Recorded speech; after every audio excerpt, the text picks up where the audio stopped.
Hello, Hi, how are you? I'm good.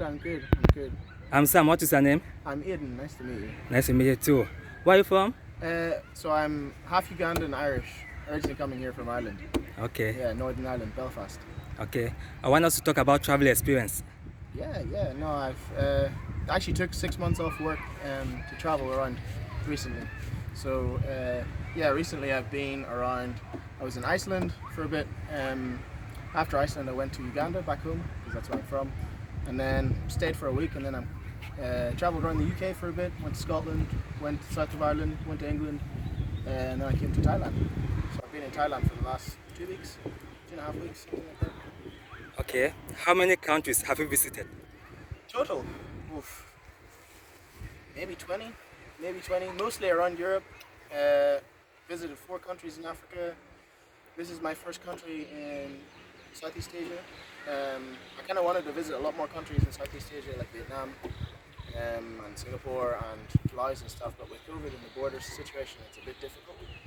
So we're just in Thailand for the next 14 days, something like that, visiting Thailand for a month. But other than that, yeah, mostly around Europe. Okay, interesting. Okay, you have visited 4 countries in Africa. Yeah. Which are the countries? Kenya, Tanzania, Rwanda, and Uganda. Okay. And which All country? East Africa. Okay, East Africa. Yeah. And when you travel, do you have problem with communication?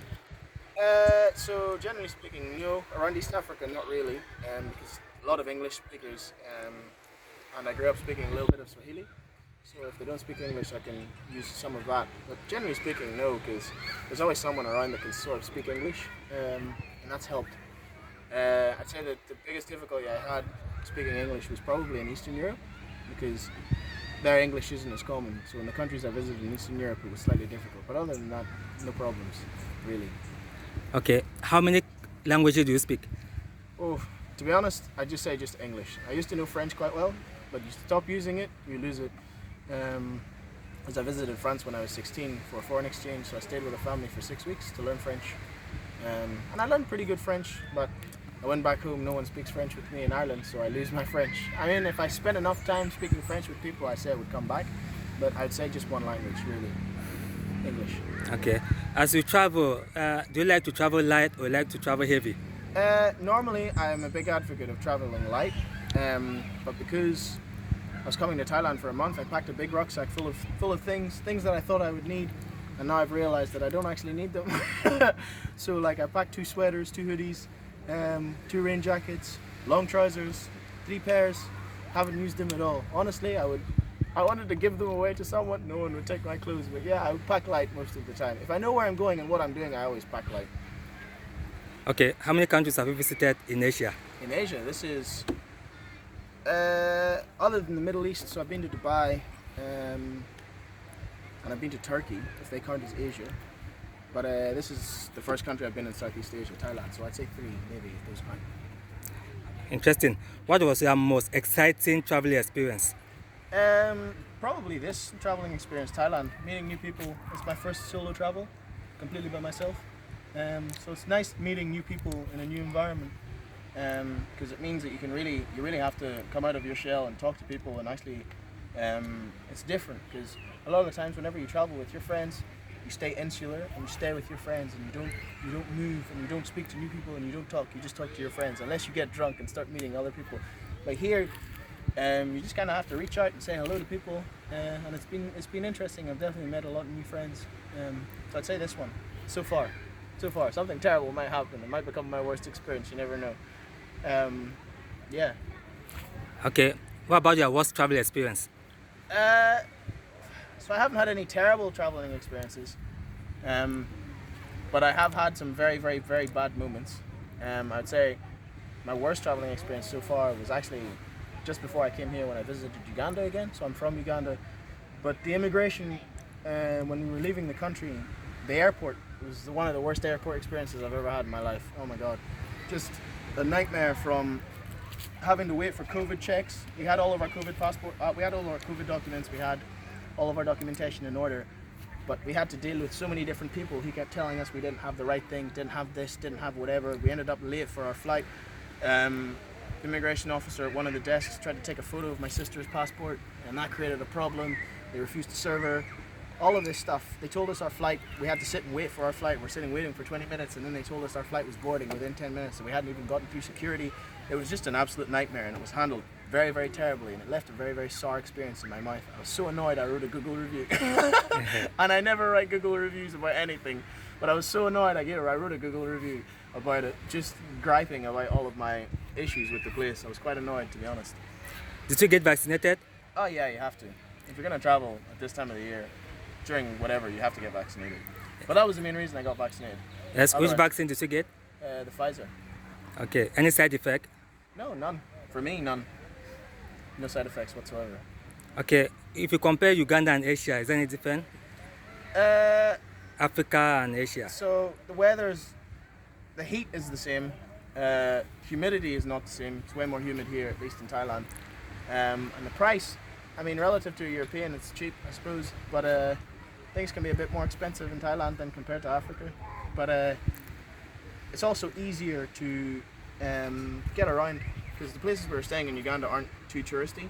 We're staying away from the very touristy things, whereas in Thailand I have been visiting tourist areas, so there's always a lot more people willing to speak English. But again, a lot of people speak English in Uganda anyway. It's just negotiating with them is a bit more difficult. So there's a lot more negotiating required in Africa. People will try, and like here, because it's touristy, fixed prices are usually a thing. If they're not a thing, you kind of know what you're paying for something. Whereas in Africa, sometimes you don't know, and they'll try and get more more money out of you if they can, always. So you have to negotiate a lot harder. But yeah, those are the main differences, I suppose. Everyone's still very friendly though. Okay. What about the food? What is your favorite food? Here in Thailand, I'm very big on food. I pretty much eat everything. I like chili, so the Thai spices don't really bother me that much. But yeah, I really like the fried rice. I'm a big fan of fried rice. So anything fried rice is fine, absolutely. Like, I'll always go for that. I feel like you can't go wrong with it at all.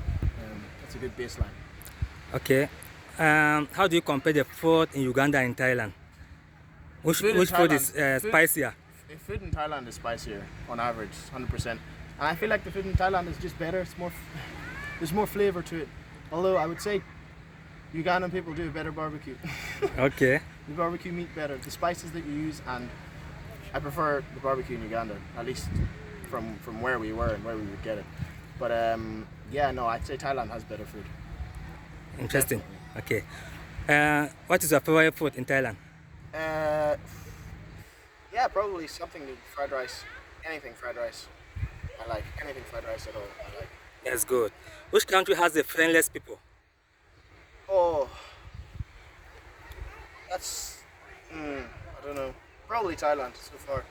Land of smiles, you know. Okay. Yeah. Mm-hmm. But it depends, because it depends. If you are meeting people that are around tourists, they're a lot more. You don't know if the smile is real. Like, it's weird to really understand how people are friendly. Like, if I go to the remote areas of Uganda or Kenya or somewhere like that, people are very, very friendly, very, very hospitable. In rural areas, like, genuine friendliness. They'll take you into your home and cook food for you, no problem. And I think that's very, very valuable. But then whenever you go to busy places like Kampala, it's a bit different. So that's a difficult question to answer, to be honest. Because I haven't visited very many rural places in Thailand. I haven't met like a traditional Thai farmer. But like, if I meet someone like that, yeah, they're always friendly. Okay. In Uganda, do you drive on the right or on the left? On the left, just like Thailand. Just like in Thailand. Yeah. That is good. Can you advise anyone to travel during this period? Yeah, to be honest, it's not as difficult as it seems. Get your COVID vaccinations. Always read up on the restrictions and requirements before you go into the country. Because they will usually ask for something like a PCR test 72 hours before. That's usually the maximum requirement of the country, unless they've got their borders closed, in which case there's no point going there.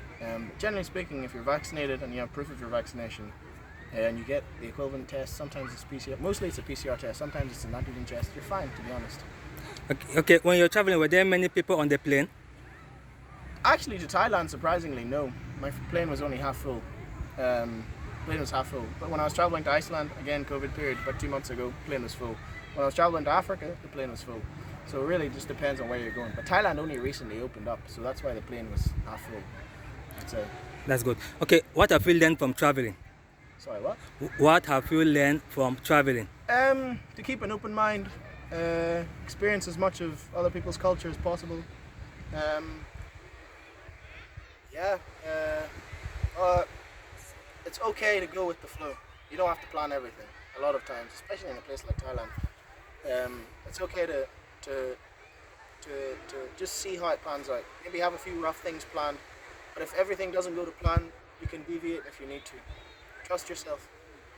Okay, I see your hair. That is dreadlock, right? Yeah. Is it difficult to keep your dreadlock while traveling? Not really. I don't have to wash my hair that often. But whenever I do, yeah, man, to be honest, it's not that difficult. But then, yeah, I don't know. When I go home, I'm gonna have to look at my hair eventually, so I'm gonna have to get it sorted whenever I go home because it's kind of getting a bit loose here whenever all the new growth comes. But roughly, no, I wouldn't say it's that difficult. Okay. Do you like swimming? Yeah, I love swimming. Okay. What is your favorite swimming stroke? Breaststroke. Okay. As you swim, you don't have problem with your hair? No, not really. I don't mind submerging my hair, but salt water is okay. Fresh water is also okay. I suppose it's okay. As long as I wash my hair out after swimming, I'm okay, generally speaking. But yeah, I don't put my head under the water too often anyway. Not unless I've got goggles. So I went snorkeling 2 days ago. That was fine. But then I had to wash my hair out quite well. But other than that, yeah, it's no problem. I don't really sweat it too much, to be honest. The dreadlocks aren't for a look. It's just because I didn't want to cut my hair, and it's the easiest way to manage it whenever my hair is long. Okay. How long have you been keeping dreadlock? Since Christmas. So I haven't cut my hair since Christmas 2018, but I got my hair put into dreadlocks at about summer 2019. So July 2019 since I've had the dreadlocks. Wow, that is good. Okay, thanks a lot. Thanks for talking with me. Thank you. I really appreciate your time. Thank you. No problem. Have a nice day. You too. Okay, bye-bye. Bye.